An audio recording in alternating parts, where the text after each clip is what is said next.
চাঁদিপুর চাঁদিপুর ভারতের ওড়িশা রাজ্যের অন্তর্গত বালেশ্বর বা বালাসোর ডিস্ট্রিক্টের মধ্যে পড়ে।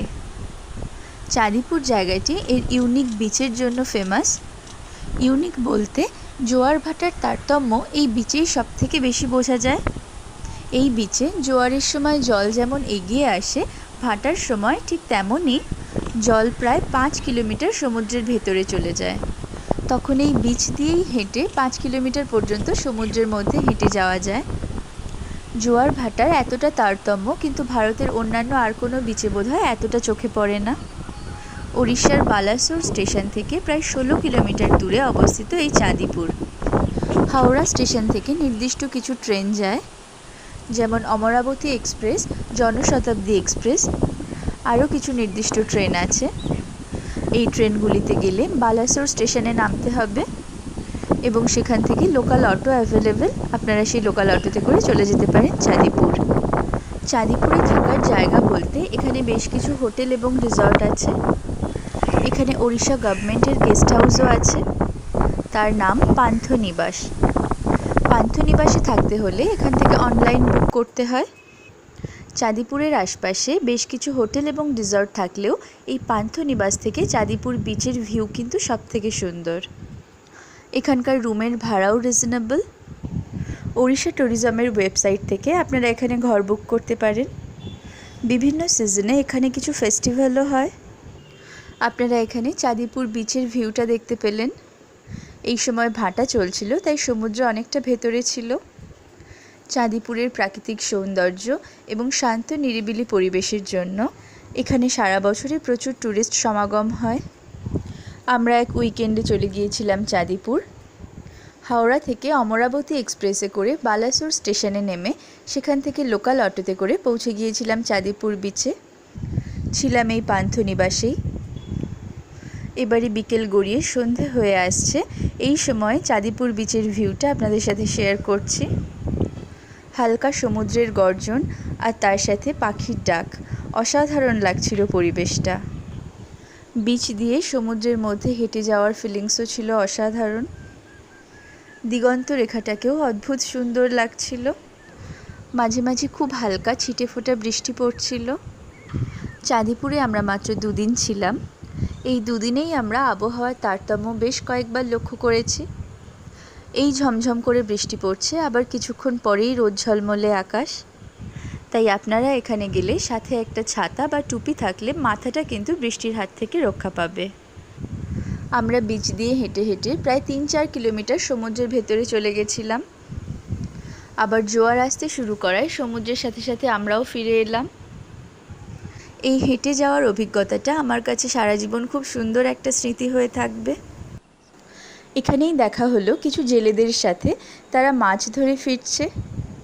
আপনারা চাইলে তাদের কাছ থেকে মাছ কিনতেও পারেন, আর হোটেলে কিছু টাকা দিলে তারা আপনাকে এই মাছ রান্নাও করে দেবে।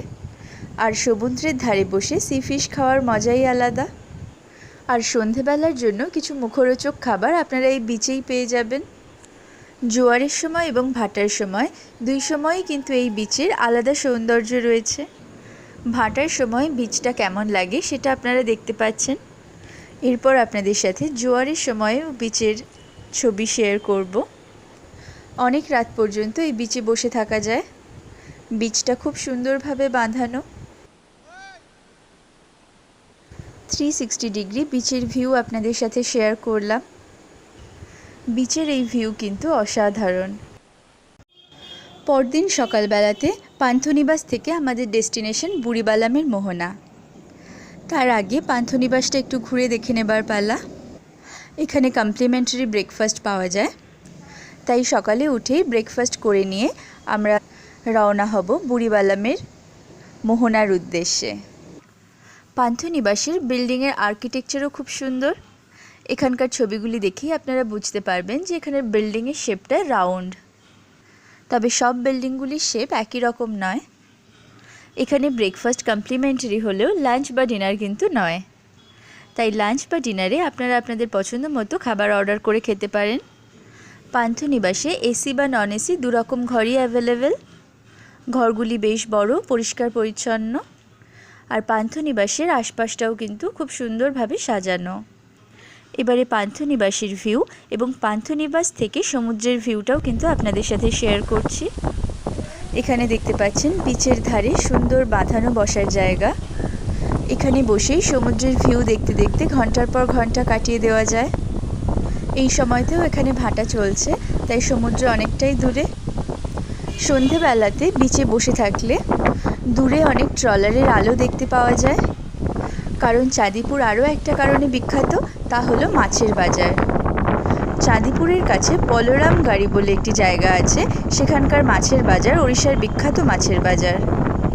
ওড়িশা এবং পশ্চিমবঙ্গের বিভিন্ন জায়গায় মাছ এখান থেকে সাপ্লাই করা হয়। যে ট্রলারগুলিকে আমরা সন্ধেবেলা বিচ থেকে দেখতে পাই, সেই ট্রলারগুলি সারা রাত মাছ ধরে এবং সকালবেলা মাছ নামায়। বুড়িবালামের মোহনা হয়ে আমরা যাব সেই মাছ বাজারের উদ্দেশ্যে। সকালবেলার বিচের ভিউটাও আপনাদের সাথে শেয়ার করলাম। এখন বেশ সকাল 6টা থেকে 6:30 সূর্যোদয় হয়ে গেছে, কিন্তু বিচে খুব একটা বেশি লোকজন নেই। বিচের মধ্যে ছাগল এবং কুকুরদের কিন্তু বেশ আনাগোনা আছে। বিচটাতে একটু ঘুরে নিয়েই আমরা বুড়িবালামের মোহনার দিকে রওনা দেব। একটু ভালো করে দেখলে বুঝতে পারবেন দূরে সমুদ্র কাছে এগিয়ে আসছে আস্তে আস্তে। ধীরে ধীরে আমরা সমুদ্রের গর্জনের আওয়াজও শুনতে পাচ্ছি।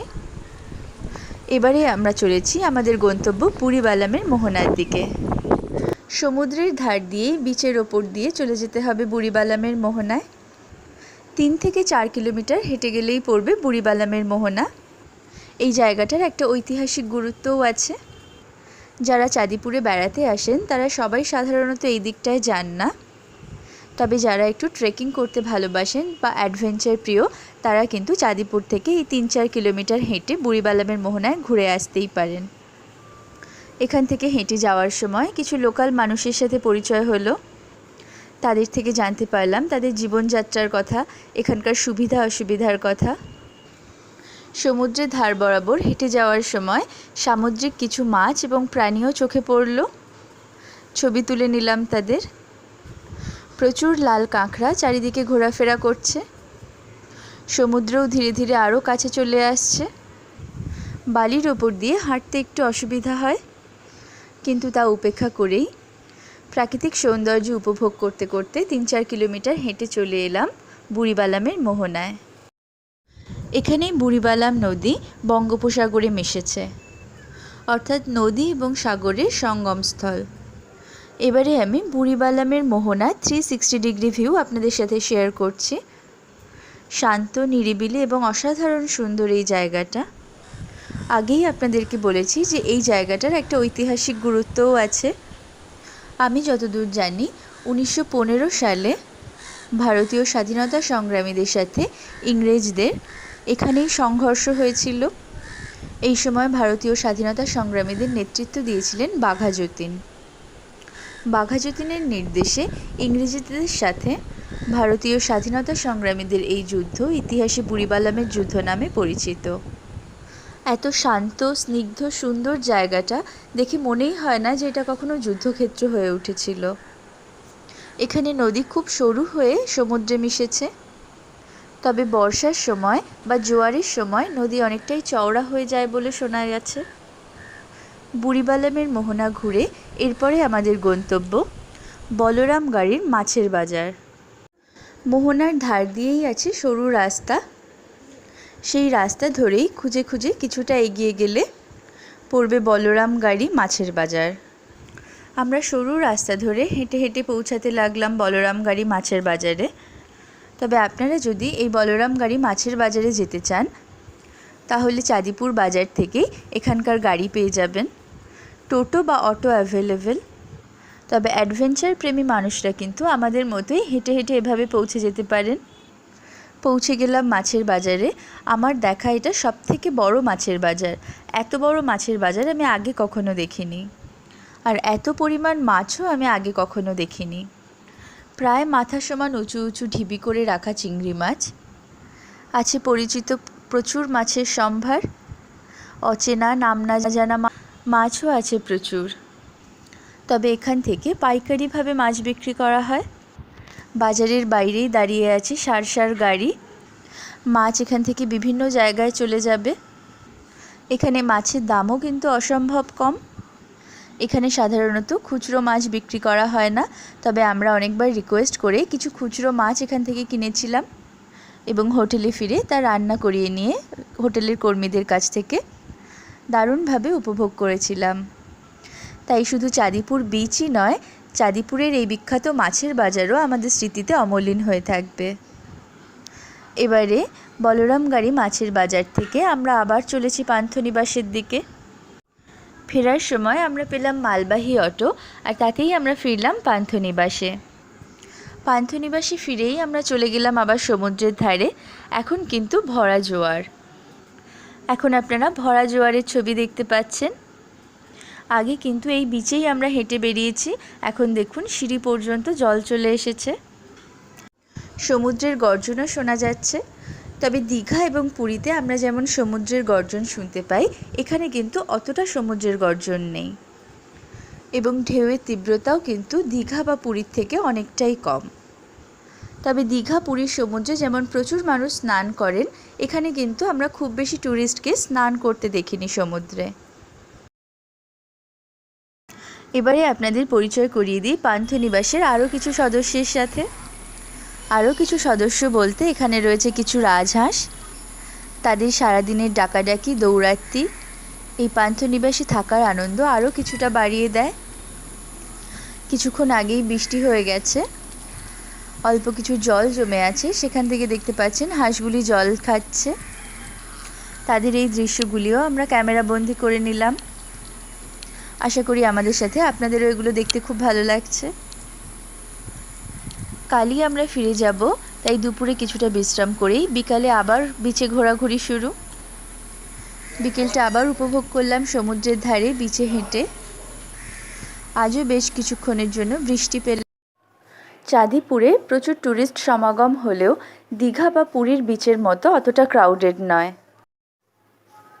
তাই যারা একটু নিরিবিলি জায়গা পছন্দ করেন তাদের কাছে চাঁদিপুর অবশ্যই ভালো লাগবে।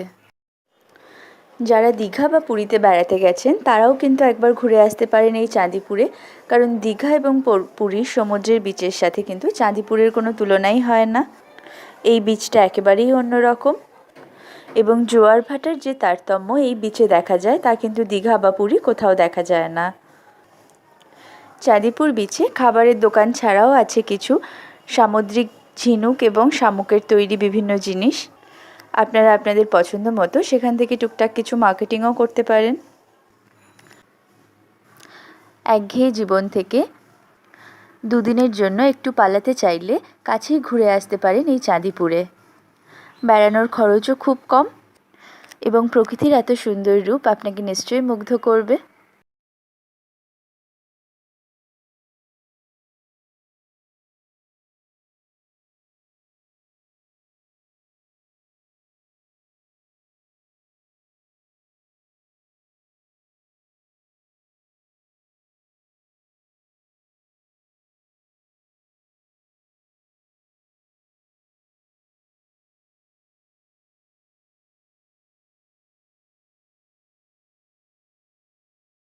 সন্ধেবেলায় চাঁদিপুর বিচের আরও একটা ছোট্ট ভিডিও আপনাদের সাথে শেয়ার করলাম। প্রকৃতির এমন রূপ এত কাছ থেকে উপভোগ করার আনন্দ খুব কমই পাওয়া যায়। আজই চাঁদিপুরে আমাদের শেষ দিন, কালকেই ফিরে যেতে হবে কলকাতার ব্যস্ত জীবনে। পরদিন সকালবেলায় উঠে বেরোনোর আগে আরও একবার ছুটে গেলাম সমুদ্রের কাছে। এখনও সূর্যোদয় হয়নি, আর কিছুক্ষণের মধ্যেই সূর্যোদয় হবে, তবে তা আর আমাদের দেখা হবে না। আমরা চলেছি বালাসোর স্টেশনের দিকে। ফিরে যাবার পথে চাঁদিপুরের আশপাশের আরও কিছু ছবি আপনাদের সাথে শেয়ার করছি। আমাদের চাঁদিপুর ভ্রমণের কিছু অভিজ্ঞতা আপনাদের সাথে শেয়ার করলাম এবং চাঁদিপুর সম্পর্কে যতটা ইনফরমেশান জানতে পারা যায় তাও আপনাদের সাথে শেয়ার করলাম। আশা করি ভিডিওটি আপনাদের ভালো লেগেছে। আপনারা যদি আপনাদের চাঁদিপুর ভ্রমণের কোনো অভিজ্ঞতা বা কিছু ইনফরমেশান শেয়ার করতে চান তাহলে কমেন্ট করে আমাদের জানাবেন। আপনাদের ভ্রমণের অভিজ্ঞতা বা চাঁদিপুরের কোনো ইনফরমেশান জানতে আমাদের খুব ভালো লাগবে। এছাড়া দেশের বিদেশের পশ্চিমবঙ্গের ছোট ছোট জায়গায় পপুলার জায়গা বা অফবিট জায়গার আমাদের ভ্রমণের অভিজ্ঞতা বা জায়গাগুলির ইনফরমেশন পাওয়ার জন্য আমাদের চ্যানেলটিকে সাবস্ক্রাইব করে রাখুন। And thank you so much for watching this video.